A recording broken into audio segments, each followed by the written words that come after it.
खुलुमबाय बे समाव बडलेण्ड इंखं टेलिभिजननि स्टुडिअ आं मिथिका नार्जारि। खुलुमबाय बे समाव दङ बडलेण्ड इंखं टेलिभिजननि स्टुडिअ आं खोमथागोरा गयारि। दिनैनि गाहाय रादाबफोराव दङ। जामियातनि आफादगिरि मुस्ताक आनफराया गोब्राब हालोदाव दङ। रायजोआव थाबैनो सा 400 डाक्टारखौ थिसनथाइ होगोन। 10,000 रां घुस लानानै स्टेट जीएसटी मावफारियाया हमजादों। बिजनियाव स्कुल भेनआव अर नांदों। गसाइगावनि बनगाव गामियाव हाग्रानिफ्राय फैनाय मैदेरनि उदखार। लोगोआनो लांखारनाय सासे फरायसाखौ बासायदों पुलिसा। गसाइगाव पुलिसा 16 साननि उनाव हमनो हादों सानै सुबुंखौ लांखारग्रा गुबै दायनिगिरिखौ। रिहन दैमारिया भैरबखुन्द बिटिसिएलए बियाबाव गबिन्द बसुमतारिनि हेंथायै गसंगोन बुंदों सरन बर'। एसटिएफआ एबिटिनि सासे केडारखौ खादों।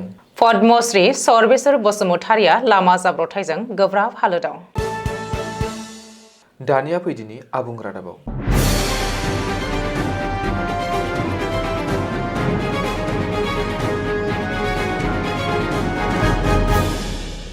जामियातनि आफादगिरि मुस्ताक आनफरनि देहाया हरखाब गाज्रि जादों। मुम्बाइनिफ्राय दुबाइयाव सौहैनाय लोगो लोगो जामियातनि आफादगिरि मुस्ताक आनफरनि देहाया गाज्रि जादों। मख'नो गोनांदि बावैसो सान सिगां मुस्ताक आनफरा आसामाव फैदोंमोन। असम बिभूषण बान्था आजावनो थाखाय आसामाव फैदोंमोन मुस्ताक आनफरा। बेनि उनाव दुबाइयाव रावना होफिनदोंमोन। सुलुङाव फोरमायथिनाय बायदिब्ला मुस्ताक आनफरा दुबाइयाव सौहैनाय लोगो लोगो हां लानायाव हरखाब जेंना नुजायो। बेनि उनाव मुस्ताकखौ इउएनइनि गंसे प्राइभेट हस्पिटालाव एडमिट खालामनाय जायो। आसाम सोरखारा सावस्रि बिफानाव फिन थिसनथाइ होनो सिगांदों।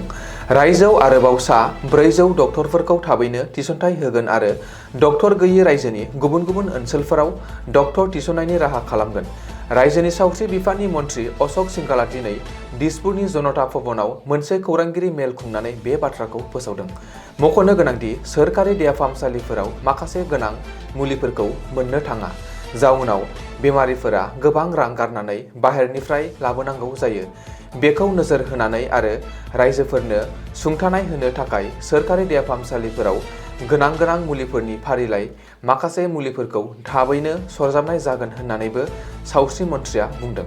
गुबुन फारसे फैगौ 17 फेब्रुवारिसिम रायजो नाङै 87,74,548 खुदियाफोरनो फिलौनि मुलि दौनो सावस्रि बिफाना थांखि लादों। थांनाय दानाव रायजोआव 45 लाख सुबुंफोरखौ जखा एबा टिबि बेमारनि टेस्ट खालामनाय जादोंमोन, जेराव 4,000 गोदान बेरामिफोरखौ सिनायथिनो हानाय जादों होननानैबो अशक सिंघालआ गावनि बिबुंथियाव फोरमायदों।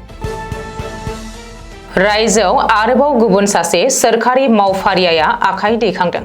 घुस लानानै आखाइ दैखांनो गोनां जादों स्टेट जीएसटीनि सासे मावफारियाया।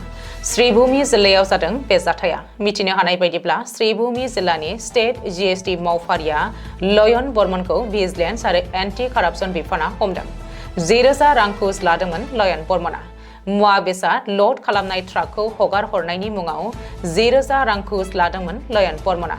मख'नो गोनांदि रायजो सरकार आरो एन्टि कारापसन बिफाना रायजोआव लुथिनाय आरो जाख्ल'नायनिफ्राय उदां खालामनो नाजागासिनो दङब्लाबो माखासे सोरखारि मावफारियाफोरा दासिमबो घुस लानायखौ नागारनो हायाखै।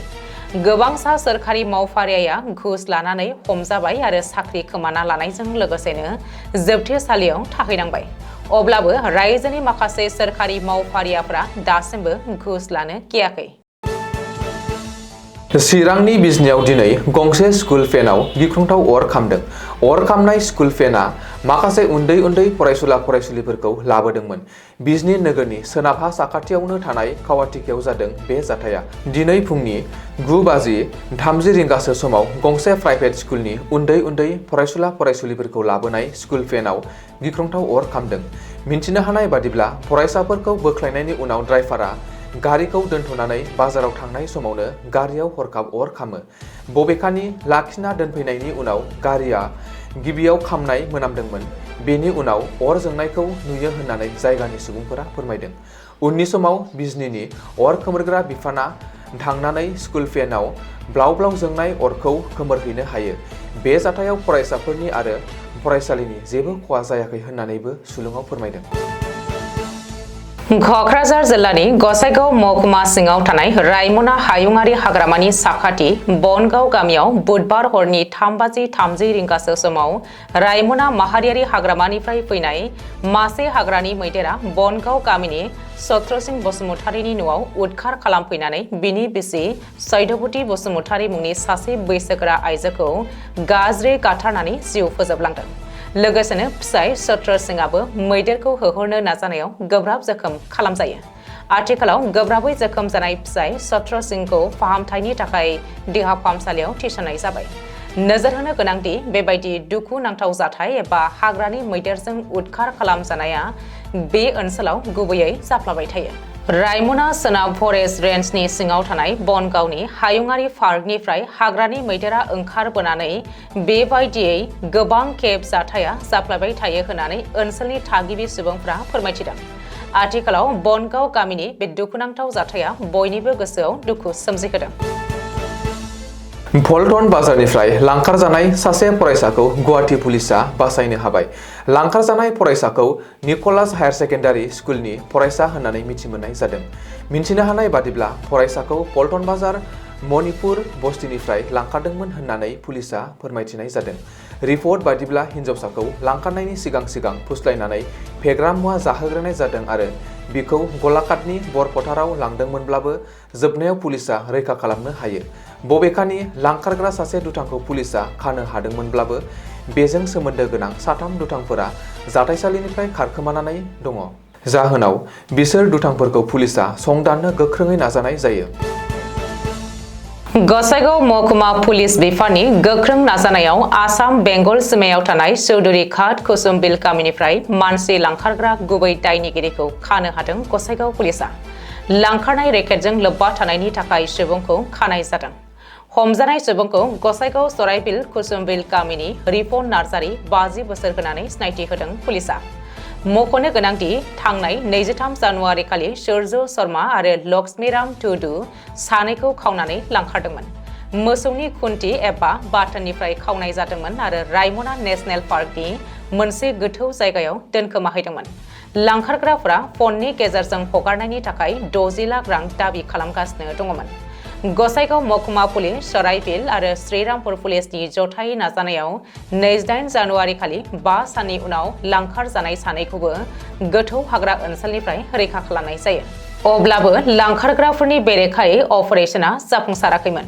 दिनै 16 सान उनाव रायमना नेशनेल पार्कनि साखाथियाव थानाय कुसुमबिल गामिनि रिपन नार्जारीखौ खानो हायो।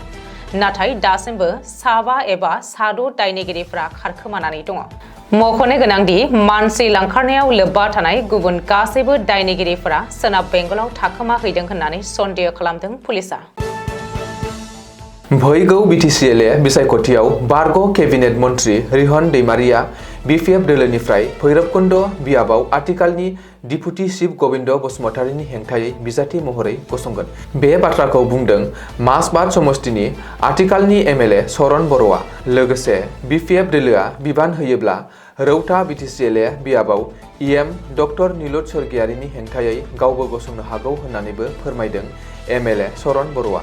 मख'नो गोनांदि बिपिएफ दोलोनि एमएलए दुर्गा दास बर'आ सिगाङाव गासैबो एमएलए आरो बारग' एमएलएफोरानो बिटिसिएल बियाबाव बिजाथि महरै गसंजोबगोन होननानैबो खौरांगिरिनि सिगाङाव इंगित होदोंमोन। दिनै एमएलए सरन बर'आ रोखा फोरमायबावबाय। दासान्दि रायजोआव फान्डामेन्टेलिस्ट नेटवर्क आरो ग्लबेल टेररिस्ट अर्गानाइजेशनखौ फोजोबस्रांनो अपारेशन प्रगतनि गेजेरजों गोख्रों नाजानायनि जाहोनाव आसाम एसटिएफआ चेन्नाइआव एबिटिनि सासे गोख्रों केडारखौ खानो हादों। मिथिनो हानाय बायदिब्ला अन्ध्र प्रदेश आरो तामिलनाडु पुलिसनि हेफाजाबै आसामनि एसटिएफआ 12 फेब्रुवारि खालि अपारेशन खालामनाय जादोंमोन। जाहोनाव आनसारुल्लाह बांला टीमनि केडार धुबुरी जिल्लानि थागिबि अब्बु सालाम आलीखौ चेन्नाइआव खानो हादोंमोन। बबेखानि 19 डिसेम्बर 2024 खालि मोनसे गिदिर अपारेशननिफ्राय खारग'नो हानायनि उनाव गोब्राब नाजानानै पुलिसआ जोबथारनायाव दायनिगिरि दुथां अब्बु सालाम आलीखौ खानो हादों होननानै सुलुङाव फोरमायदों। चिरां जिल्लानि बिजनी फानबारि ओनसोल गोरोबदारा गामिनि थागिबि बयजोंबो सिनायजानाय मैखोम आबादारि पद्मश्री सर्वेश्वर बसुमतारीया लामा जाब्रबथायजों गोब्राब जखम जादों। बुधबारखालि मोनाबिलि समाव बोरिमाक्का ओनसोलाव बाइकजों न' फारसे फैबाय थानाय समाव लामायाव सौदावनानै आगसि आथिङा बायदों। जाहोनाव बङाइगावनि लवार आसाम हस्पिटालाव एडमिट जानांदों। सुलुङाव फोरमायथिनाय बादिब्ला बायनाय आगसि आथिंखौ अपारेसन खालामनाय जाबाय। दिनैनि रादाबा एसेनोसै। गोजोन्थों। गोजोन्थों।